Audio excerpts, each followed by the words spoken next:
were your thoughts on the lineup change of moving Norm back in and Pella back out? What was the thinking there? I mean, this is kind of what this is what I was getting to in January. I'm trying to remember the last game. I think it was Phoenix at home. It's go time right now. So, we're going to go with this. And we have great energy coming in off the bench, with Pella and Jaime and Kel'el.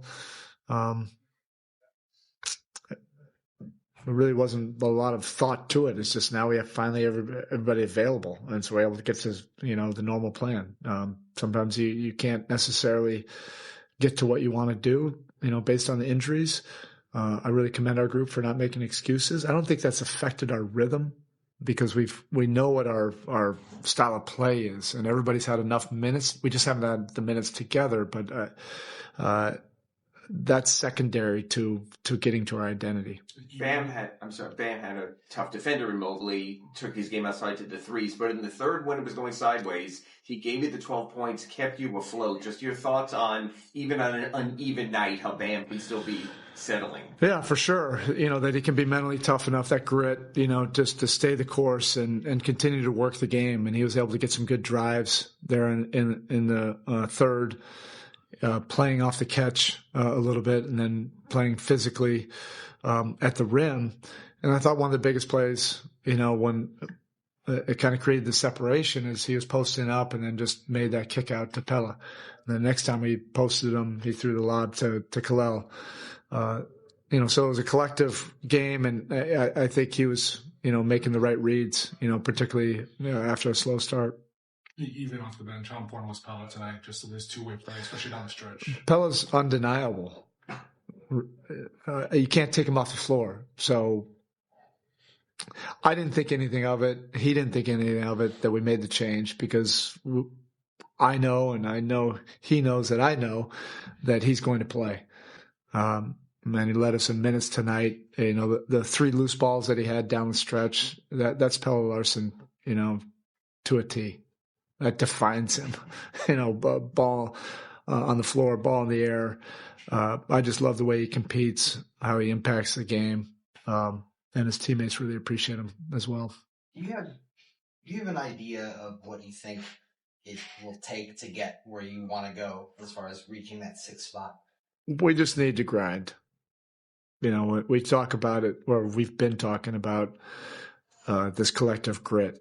You just have to put your head down and compete and control what we can control. And that's stacking up some wins in these last 9, but it's one, competition at a time. That's it. We're closer than what it seems because we've had these really tough losses, but we got to do it. There's not room for error. And I know the competitors we have in our locker room. I know we're all looking forward to each one of these challenges. All right, thank you. Heat head coach Eric Spoelstra in the Baptist Health post-game press conference. Jason Jackson and Amy Annenberg with our feet on the wood here in a very empty Rocket Arena right now. And what a critical victory. What a team victory. What a reserve show-up, as Coach Spoelstra was just talking about. That second group was plus 64 and plus minus tonight. Yeah, and you know what? They got back to that average of right at 43 points, one of the top scoring second units in the league. Listen, sometimes it's not all on them, right, when there's changing in rotations and all that stuff, but tonight was complete balance. And actually, I thought the first 5, yes, they started okay there, but the second group is really what's created separation in the game. And I think I'm going to call them the Smash Bros when Jaime and Pella enter, because that is a lot of downhill force getting into the paint. Kel'el Ware, my gosh. Plus 32 is the biggest number, but all of his 11 rebounds were defensive. We talked about, 3 hours ago, how important the rebounding was and how Kel'el's number one priority had to be the glass tonight. Man, did he ever get after it. And it helped that he hit a couple threes too, but it was just complete, just balance, sharing the ball. But then some of the big tough plays at the end, Pella Larson didn't have to start the game to still really help win the game. In all of his 34 minutes, he was excellent. So I think out of all, they all contributed, but Pella and Kel'el really, really gave that punch to the second unit. Yeah, I had a chance to visit with Mr. Ware on the Miami Heat audio experience. It was great. He made things really simple in our discussion. He just said, it feels good because we won. Yeah. He didn't get as deep as Coach got about their session. Let's listen to Kel'el now after the contest. To get the confidence to play at the end and to stand in there, how important was it for you and for the team after that lead went away to say the losing streak ends here and ends now? I mean, we had the lead. The game was tied, but we had the lead. But we had to get the lead back. And so I feel like that was the most important thing. And, it started with just locking in on defense. You guys are not 23 when you have a positive plus minus. Obviously very good. How much has it been stressed? Just the importance of your minutes and the importance of giving positive minutes to this team. I mean, like I said before, Spo's is a big plus minus guy. So, just trying to be, in the positives, and impact the game. And just the confidence. Sometimes when Bam comes back in the fourth, you go back out. He rode the big lineup, and you guys after an uneven game from some of the other guys. How nice is it that you get the confidence to play with Bam to close it out, and that the big lineup gets signed off by Spo? I feel like the big lineup, it works in some part of the game, when we need it the most. And I feel like, we needed it the most in that fourth quarter. We pulled through. Appreciate it. Thank you. Double-double off the pine to help to victory. And let's get to the first group. Tyler Herro, alongside with Norm, leading the scoring charge. And he did it from downtown. He got kind of jammed up a little bit a couple times when he was putting it on the floor. But when he found his footing, it was a problem for this Cavs defense. Well, we continue to see with this Cleveland team how good they are when momentum hits, right? Like, look at that third quarter. And so they really couldn't get started off hot, right? If they got started off hot, it was going to be a long night, as it is for anybody in this league. Tyler and Norm, but I would say they were so efficient in that first quarter, right? They were generating great shots, but man, were they hitting them too? And Tyler really came out strong with 9 points in that first quarter. Tyler video on a screen that's off because here in Cleveland, everybody else is done with their TV shows. So why would they worry about ours, So the bottom line is Tyler got out on the hardwood tonight.